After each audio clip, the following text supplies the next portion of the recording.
जय हिंद विद्यार्थियों, स्वागत है आपका आईसीसी भारती क्लासेस में। आज हम लोग बात करेंगे 12th क्लास के चैप्टर दो ह्यूमन रिप्रोडक्टिव सिस्टम के बारे में। हम लोग आज बात करेंगे ह्यूमन रिप्रोडक्टिव सिस्टम के मेल रिप्रोडक्टिव सिस्टम के बारे में। हम लोग पीछे पढ़ चुके हैं, पिछले क्लास में हम लोग पढ़ चुके हैं। आज हम लोग आए हैं मेल को पीछे छोड़कर फीमेल रिप्रोडक्टिव सिस्टम में। जी हाँ, हमें उम्मीद है आप लोग स्वस्थ होंगे, सुरक्षित होंगे और मस्त होंगे। तो पहले हम लोग बात कर लेते हैं। मैं हूं आपका भारती सर और स्वागत है आपका फिर से आईसीसी भारती क्लासेस में। आज हम लोग बात कर लेते हैं फीमेल रिप्रोडक्टिव सिस्टम में। आज इसलिए आप लोग तैयार हो जाएं, कॉपी और कलम निकालें और हो जाए तैयार, क्योंकि आज हम लोग बात करेंगे फीमेल रिप्रोडक्टिव सिस्टम। आज हम जानेंगे फीमेल रिप्रोडक्टिव सिस्टम क्या है, फीमेल रिप्रोडक्टिव सिस्टम के कितने भाग होते हैं और कितने वर्गों में उसको बांटा गया और कौन कौन से अंग होते हैं, इसके बारे में आज हम लोग जानेंगे। और किस अंग के क्या कार्य हैं जो कि जनन की क्रिया संपादित करती हैं। तो इसलिए आप लोग हो जाए तैयार। तो चलते हैं हम लोग फीमेल रिप्रोडक्टिव सिस्टम की ओर। फीमेल रिप्रोडक्टिव सिस्टम, जी हाँ, आप लोग जो ये डायग्राम देख रहे हैं ये फीमेल रिप्रोडक्टिव सिस्टम का डायग्राम है। जी हाँ, आप लोग जो ये डायग्राम देख रहे हैं, आप लोग जो ये डायग्राम देख रहे हैं, ये फीमेल रिप्रोडक्टिव सिस्टम का ये डायग्राम है। इस डायग्राम के माध्यम से आज हम लोग बात करने वाले हैं फीमेल रिप्रोडक्टिव सिस्टम। जी हाँ, फीमेल रिप्रोडक्टिव सिस्टम के बारे में हम लोग अगर बात कर लें, मादा जनन अंग। आप लोग सोच रहे होंगे फीमेल रिप्रोडक्टिव सिस्टम आप लोग तो जानते ही होंगे, अगर नहीं जानते हैं तो चलते हैं हम लोग जान लेते हैं फीमेल रिप्रोडक्टिव सिस्टम अर्थात मादा जनन अंग। जी हाँ, मादा जनन अंग। इसके दो भाग होते हैं अर्थात दो ऑर्गेन में बांटा, इसके दो ऑर्गेन। जी हाँ, आप लोग देख रहे हैं ये primary sex organ, primary sex organ जिसको हम लोग प्राथमिक जनन अंग कहते हैं। जी हाँ, प्राथमिक जनन अंग, इसको हम लोग लिख सकते हैं प्राथमिक जनन अंग। और दूसरा होते हैं सेकेंडरी सेक्स ऑर्गेन। जी हाँ, सेकेंडरी सेक्स ऑर्गेन आप लोग तो जान रहे हैं सेकेंडरी सेक्स ऑर्गेन। इससे पहले भी हम लोग बात कर चुके हैं मेल में, फीमेल में भी सेकेंडरी सेक्स ऑर्गन अर्थात द्वितीयक जनन अंग। द्वितीयक जनन अंग के बारे में हम लोग बात कर लेते हैं।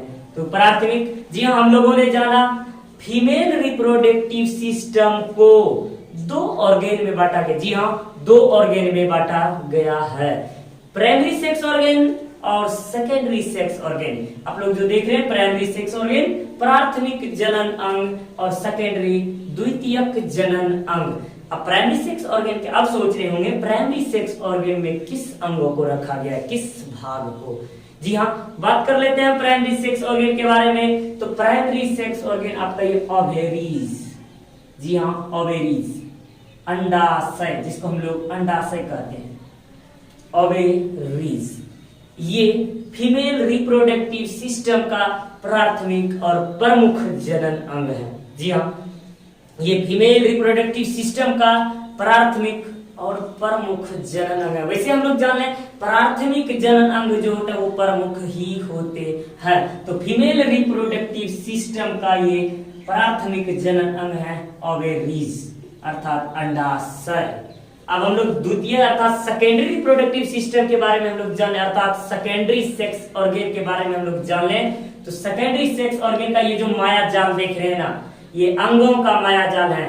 जी हाँ, फीमेल रिप्रोडक्टिव सिस्टम में सेकेंडरी सेक्स ऑर्गन आप लोग ये जो देख रहे हैं ये अंगों का माया जाल है, अंगों का माया जाल। आप देख रहे हैं किस प्रकार से जाल फैले हुए हैं। तो इसके बारे में आज हम लोग पढ़ते हैं सेकेंडरी सेक्स ऑर्गन। आप देख रहे हैं सेकेंडरी सेक्स ऑर्गन, इसके प्रमुख पार्ट्स के बारे में अगर बात कर लें तो सबसे पहले हम लोग बात कर लेते हैं डक्ट सिस्टम। अब आप लोग सोच रहे होंगे डक्ट सिस्टम क्या है।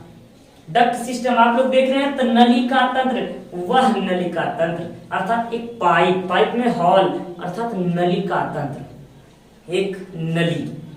डक्ट सिस्टम और होते हैं यूटेरस। जी हाँ, यूटेरस गर्भाशय, गर्भाशय जिसके बारे में हम लोग आगे पढ़ेंगे। गर्भाशय में क्या होते हैं और क्या कार्य होते हैं, इसलिए आप लोग बने रहिए हमारे साथ।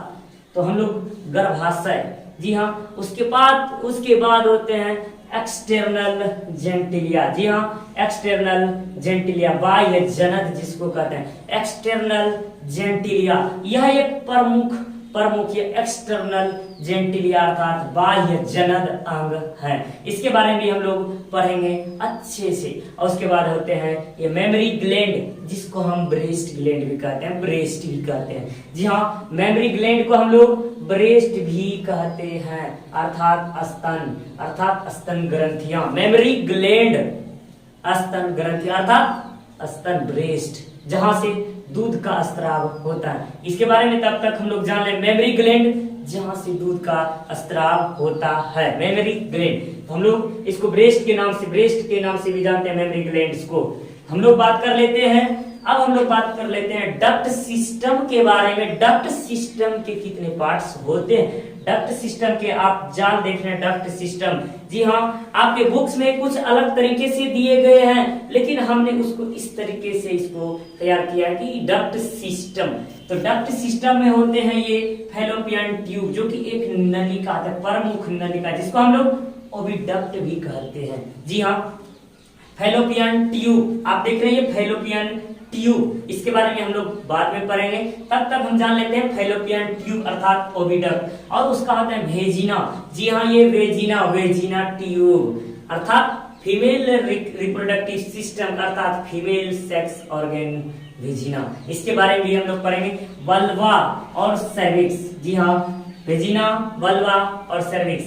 डक्ट सिस्टम के अंतर्गत 4 नलिकाओं को लिया गया, 4 अंगों को, अर्थात fallopian tube, vagina, vulva and cervix. अब हम लोग एक्सटर्नल जेंटिलिया के बारे में बात कर रहे हैं, तो बाह्य जनद। जी हाँ, एक्सटर्नल जेनिटिलिया, बाह्य जनद, इसके बारे में हम लोग बात कर लें। तो अब जो ये महाजाल देख रहे हैं, मायाजाल अर्थात ये अंगों का जाल, बाह्य जनद, ये मॉन्स प्यूबिक क्या है, इसके बारे में हम लोग पढ़ेंगे। और लिबिया मेजोरा क्या है, इसके क्या कार्य और कहाँ होते हैं लिबिया मेजोरा, और ये लिबिया मेनोरा क्या है, ये जो तीसरा देख रहे हैं आप, लिबिया मेनोरा, ये क्या है और कहाँ होते हैं, इसके बारे में हम लोग बात करेंगे। और बात कर लेते हैं हाइमन। जी हाँ, हाइमन, और उसके बाद होते हैं क्रीटोलिस। जी हाँ, उसके बाद होते हैं क्रीटोलिस।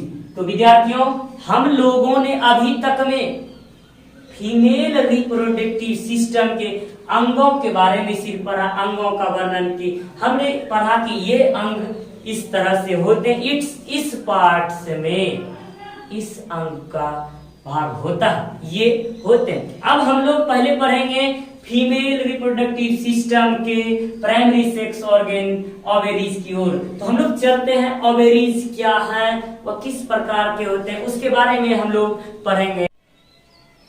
तो हम लोग बात कर लेते हैं ओवेरीज अर्थात अंडाशय के बारे में अगर बात कर लें। जी हाँ, अंडाशय जो होती है, यह पहले इसकी संख्या के बारे में हम लोग बात कर लें। इसकी संख्या जो होती है 2 अर्थात 1 जोड़ी होती है। जी हाँ, फीमेल रिप्रोडक्टिव सिस्टम के प्राइमरी सेक्स ऑर्गन अर्थात ओवेरीज मादा में जो होते हैं 1 जोड़ी अंडाशय होती है। जी हाँ, ये 1 जोड़ी अंडाशय होती है। अगर इसके कार्यों के बारे में, इसके संख्या के बारे में हम लोग पढ़े, 1 जोड़ी स्थित होते हैं अर्थात 2। इसका प्रमुख कार्य जो है, यह अंडाणु का निर्माण करता है। जी हाँ, इसका अंडाणु ओभा, जी हाँ, ओभा लिखिए या ओभम लिखिए, ओभा या ओभम अर्थात ये हो जाता है अंडाणु का निर्माण करता है। जी हाँ, इसके कार्यों के बारे में अगर हम लोग बात कर लें, तो यह प्रमुख रूप से अंडाणु अर्थात ओभा का निर्माण करता है, ओभा का निर्माण करता है। ये जो होते हैं साथ ही साथ फीमेल सेक्स हार्मोन, जी हाँ, फीमेल सेक्स हार्मोन, जो कि फीमेल सेक्स हार्मोन लेंथ लिखेंगे, सेक्स हार्मोन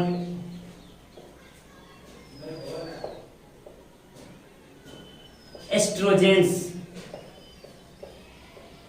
एस्ट्रोजेंस और प्रोजेस्ट्रॉन, और प्रोजेस्ट्रॉन, प्रोजेस्ट्रॉन को भी स्त्रावित करते, एस्ट्रोजेंस और प्रोजेस्ट्रॉन को भी स्त्रावित करती हैं। यह जो होते हैं यह एक जोड़ी अर्थात दो स्थित होते हैं, अर्थात दो। और ये जो होते हैं इसका प्रमुख कार्य जो होते हैं ओभा अर्थात अंडाणु का निर्माण करता है। जी हाँ, ओभा। और ये होते हैं सेक्स हार्मोन, साथ ही साथ ये सेक्स हार्मोन अर्थात एस्ट्रोजेंस और प्रोजेस्टेरोन हार्मोन को भी स्रावित करता है। और इसके बारे में, इसका आकार के बारे में बात कर लिया जाए, इसका आकार, इसके शेप के बारे में बात कर लिया जाए, एलमंड लाइक, एलमंड लाइक। जी हाँ, एलमंड लाइक, आप लोग जिसको पिस्ता बादाम कहते हैं, बादाम, एलमंड लाइक, वही बादाम जिसका अभी डिजिटल जमाने में बालों में तेल लगाने अर्थात बालों को संवारने के लिए जिस तेल का उपयोग किया जाता है, बजाज आलमंड कहते हैं, बजाज आलमंड, वही आलमंड के आकार अर्थात इसका जो होता है एलमंड शेप होते हैं।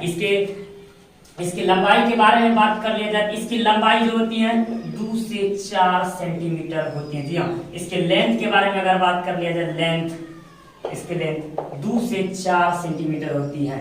इसका लेंथ जो होती है 2 से 4 सेंटीमीटर होती है। और यह जो होती है यह एब्डोमिनल कैविटी में स्थित होती है। जी हाँ, इसके अगर इसके लोकेशन के बारे में अगर बात कर लिया जाए, ये किडनी के पास, जी हाँ, इसकी लोकेशन के बारे में अगर बात कर लिया जाए, लोकेशन, ये जो होते हैं किडनी के पास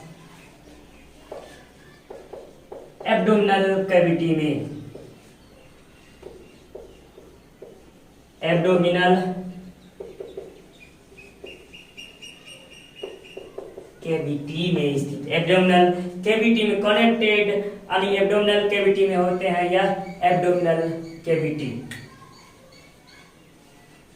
तो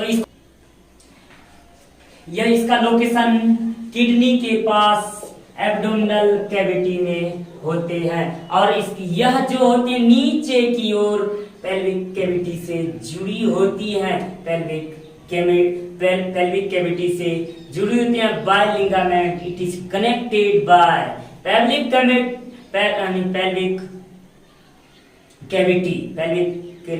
कैविटी विथ बाय लिगामेंट। जी हाँ, ये जो होते हैं किडनी के पास एब्डोमिनल कैविटी में लिगामेंट, एब्डोमिनल कैविटी से नीचे की ओर पेल्विक कैविटी में जुड़ी होती है लिगामेंट के साथ। आप लोग इसको उतारना चाहें तो इसको उतार सकते हैं, आप लोग इसका स्क्रीनशॉट लेना चाहते हैं तो ले सकते हैं। अब हम लोग इसके स्ट्रक्चर के बारे में बात कर लेते हैं। इसके स्ट्रक्चर के बारे में, स्ट्रक्चर के बारे में अगर हम इसको बात कर लें, यह जो होता है सरफेस कवरेज होता है, यह जो होते हैं यह सरफेस, फ्री सरफेस। इसके स्ट्रक्चर के बारे में अगर हम लोग बात कर रहे हैं, यह जो होते हैं फ्री सरफेस एरिया, यह फ्री सरफेस एरिया होते हैं by free surface area by germanium epithelium. जी हाँ, ये जो होते हैं जर्मेनियम एपिथेलियम का, जर्मेनियम एपिथेलियम का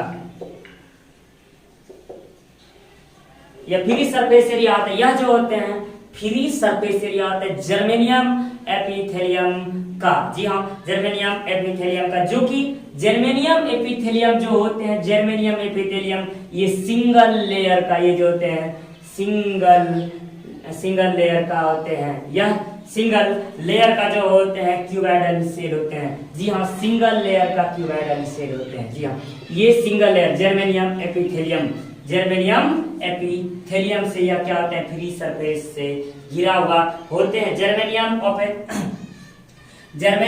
एपिथेलियम जो होते हैं जीई लिख सकते हैं हम लोग, या germanium epithelium, germanium epithelium, germanium epithelium is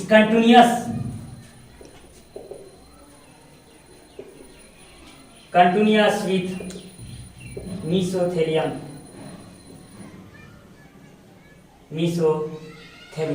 अर्थात यह जो होते हैं जर्मेनियम एपिथेलियम अर्थात जननिक एपिथेलियम जो होते हैं, यह जो होता है कंटिन्यूअस अर्थात ये लगातार जो होता है अर्थात यह जुड़े होते हैं मीसोथेलियम और से भी ओवेरीज जो होते हैं मीसोथेलियम से जुड़े होते हैं अर्थात ये जर्मेनियम एपिथेलियम मीसोथेलियम से जुड़े होते हैं। जर्मेनियम एपिथेलियम इनक्लोज्ड इन स्टोरमा और ये आगे की क्रिया के दौरान ये जर्मेनियम एपिथेलियम, जी हाँ ये जर्मेनियम एपिथेलियम इनक्लोज्ड इन स्टोरमा, जी हाँ इनक्लोज इन स्टोरमा, ये जो होते हैं स्टोरमा में बंद होती हैं अर्थात ये जो होते हैं स्टोरमा में आकर के बंद हो जाती हैं। अब स्टोरमा के बारे में हम लोग अगर बात कर लें, स्टोरमा जो आगे चलकर होते हैं दो भागों में बढ़ जाते हैं। स्टोरमा 2 जोन्स में डिवाइड हो जाती हैं, 2 जोन्स में डिवाइड हो जाते हैं। आप लोग इसका स्क्रीनशॉट ले सकते हैं।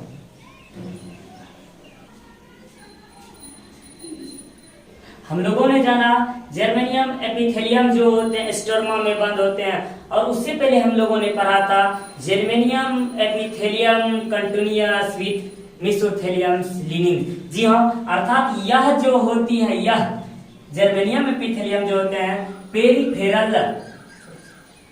पेरिटोनियम, जी हाँ पेरिटोनियम नामक झिल्ली से क्या होते हैं यह बंद होते, पेरिटोनियम नामक झिल्ली से ये युक्त होते अर्थात बंद होती है। अब हम लोग स्टोरमा के बारे में अगर हम लोग बात कर लें, स्टोरमा के दो जोन के बारे में हम लोग पढ़ते हैं। स्टोरमा के बारे में 2 जोन एक होते हैं, सबसे पहला होते हैं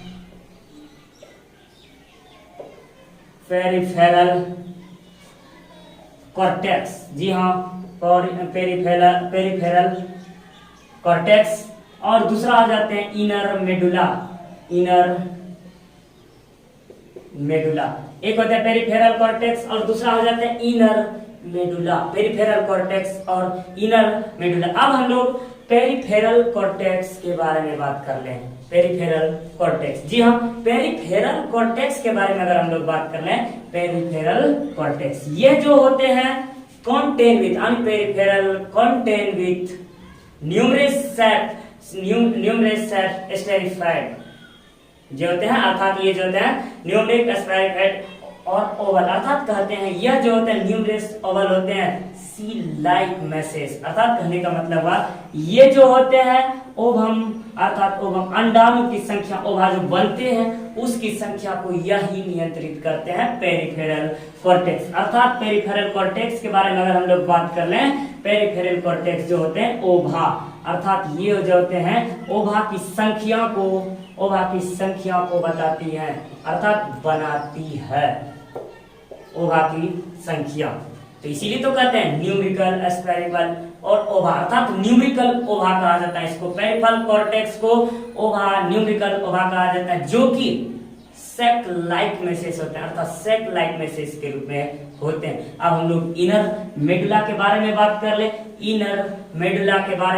ये होते हैं लूज कनेक्टिव टिश्यू, ये जो होते हैं लूज कनेक्टिव टिश्यू होते हैं, लूज कनेक्टिव टिश्यू